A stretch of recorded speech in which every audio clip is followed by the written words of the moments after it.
Is it on? There's a red light. You see me? You see me. I can't see you, so you see me. This is Cipha Sounds from Hot 97, Big Dog Pitbull, and you're watching Comedy Matters TV. You know why? Because comedy matters. Simple.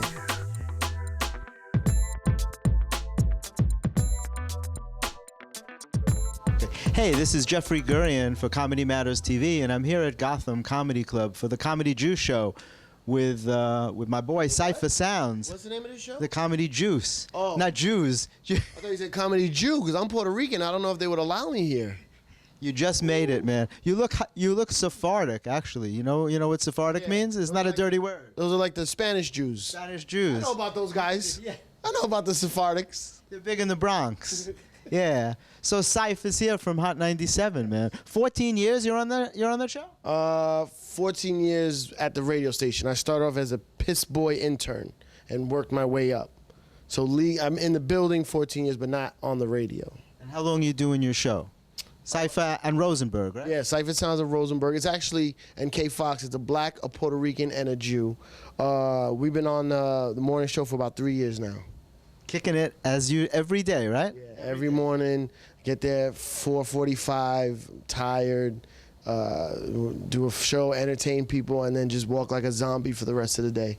You are a hard-working guy. You do so many shows. You just had a big show at Madison Square Garden, didn't you? April 1st? Yeah. We do a show every year. April Fool's Day comedy show. It was amazing. The Wayans brothers hosted.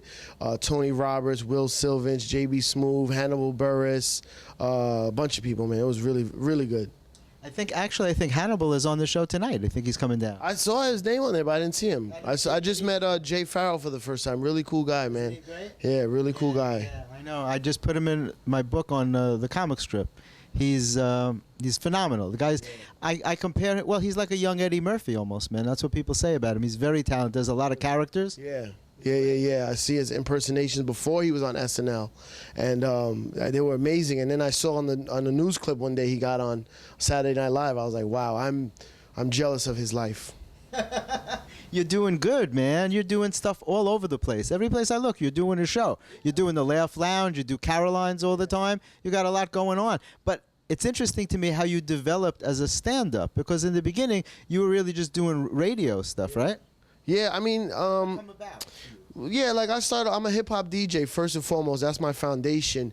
But people always used to say on the radio, "You're funny. You say funny things in between the records, or you're funny." And then I DJ'd for the Chappelle show, and Chappelle was like, "You should do stand up." And I was like, "Yeah, right. I can't go in front of stand up in front of people." He's like, "Try it." So I put this show together where I kind of just hosted, and I always had a good crowd because I had my radio following. But where did you try it first? What was the first club you went? Comics. Oh, Comics. It's Comics. It used to be on 14th Night. Beautiful club. It closed down since then. Not because of your show. Just closed. My show kept it open for a while. My show was packing it out on a Tuesday. Exactly. Yeah. So I tried it out, and I just had some comedians, and I would get one laugh. And I've always loved stand-up, always. I used to watch all the TV shows like Improv, and when they used to do that A&E show at Caroline's, remember back in the day with Seinfeld and all those guys? So I always Caroline's Comedy Hour, I think. Yeah, exactly. And I always loved it, and then I'd get one laugh, two laughs, and then I was like, okay, I want to pursue this. And I would go out, and then like comedians would say, you know, you have a pass because you're on the radio and this is your crowd, so you need to go to like some dirty, grungy places where they don't know you. Right, don't know me at all, and see if you're funny there. And I wasn't. I was not funny at first, and then I learned how to do it. So I'm blessed. I'm happy, man. I love it. You're a natural, though. I remember seeing you when you first started, and I was asking you, you go, I'm not a comic, I'm a radio guy. Right. And then it just evolved, because now you're a comic. Yeah, like I can be funny standing in front of people, but that's not a comic. And I give comedians and comics much respect. And I never, like for the first 3 years I was doing this, I would not call myself a comedian. I would say I'm funny and I can make people laugh, but I'm not a comedian. Now, in this day, I finally say I'm a comedian. I think I've earned it, and I've got some stripes. I've been to some weird places, man. So. Excuse me, how often do you write? Do you write your stuff, or do you develop it while you're on stage? It's a mixture. I don't write as much as I want because I don't have the time, but I'll say something funny on the radio, and I'll go, oh, that might work on stage. So I'll try it, but on stage it has a different rhythm, a different cadence. So I'll keep trying it, throw it in, and also like Twitter helps a lot. Because Twitter is like, you're always in a comedy club. I have 80,000 followers. Really? Oh. So I'll just write a joke or a piece of a joke and see if I get a response. And I'll go, okay, I'm going to try that on stage. That's very interesting. Yeah, because it's one-liners. It's 140 characters. That's really all you can do. But you don't sit down and write premises. You don't like write out on a computer and memorize your stuff. You just take it and you go on stage and try to develop it. And That's hard. No, but trust me, I want to write. It's just the time. And this is the way I've learned to do it. Like I was watching Louis C.K. and he says like he'll start with one joke and then blow it out over a year. And I'm like, ugh. I have OCD. I want to sit and write. And I have like index cards in my pocket and I just don't have the time. So lately stuff's just been coming to me on stage and I'm like, okay, if this is the way it's going to happen, maybe I'm like the Jay-Z of comedy. See, I carry all these little index cards with me. That's what I got to do with the notes. I got a million of them, depending on what set I'm going to do. Exactly. Because I haven't learned to work that way yet, to develop on stage. That's the hardest thing to do. But everyone has their own process. It's very interesting. And I have ADD too, and a lot of comics do. It's hard to focus sometimes. Do you ever have trouble remembering your stuff on stage? Oh, here's the thing. My memory is horrible. Like I also do improv comedy at UCB. Yeah.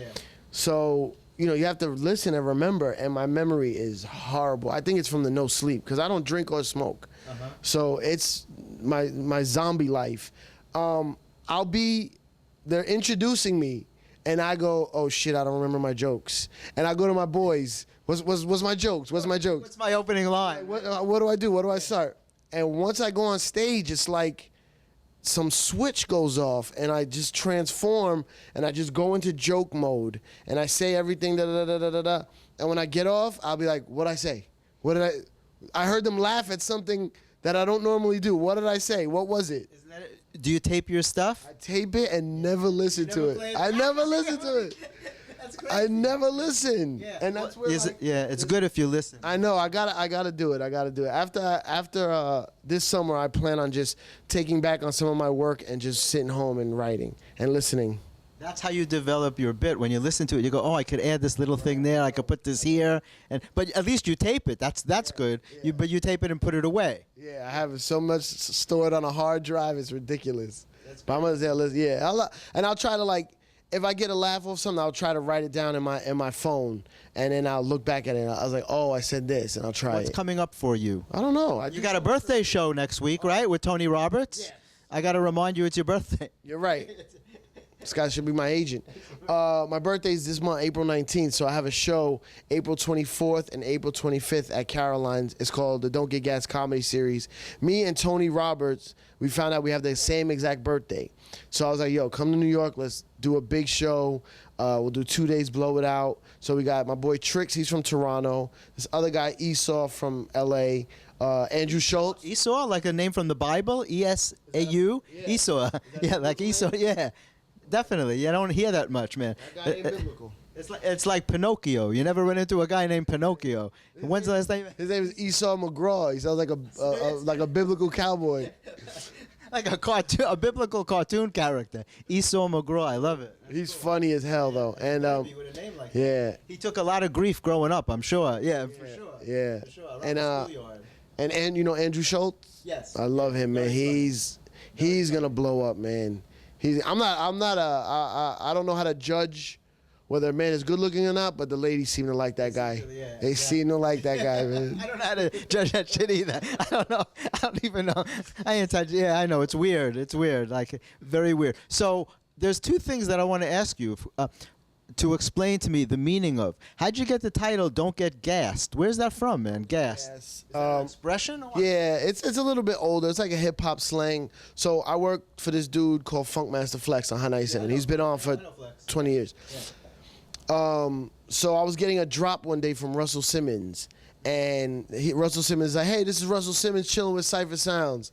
And Flex just yells out in the background, Cipha, don't get gassed. So gas is like, don't get like big-headed. Don't get ahead of yourself. Oh, okay. Like, or my grandmother would say, don't get too big for your britches. Don't get cocky like Jewish people. Exactly. So that's what gassed is. So I would play that drop on the radio. Hey, this Russell Simmons chilling with Cipha Sounds. Cipha, don't get gassed. And who was it who yelled that out in the background? Flex, Funkmaster Flex. Okay. So then I started going out, DJing at clubs, going out in the street, and people would just yell at me, Cipha, don't get gassed, like every day. So finally I just took the Russell Simmons part off, and don't get gassed became like my slogan. That's so funny. So it's an old school hip hop term. Yeah. I never heard. That's crazy. Yeah. And the other thing, so now what does cipher mean? That's an old school thing too. A cipher is it's so stupid. I hate it. A cipher is basically a 360 degrees. It's a circle or a code. Like when you decipher a code. Yeah. So a cipher is a code. So I was part of this group called the 5% Nation, and cipher is like the circle around you of knowledge.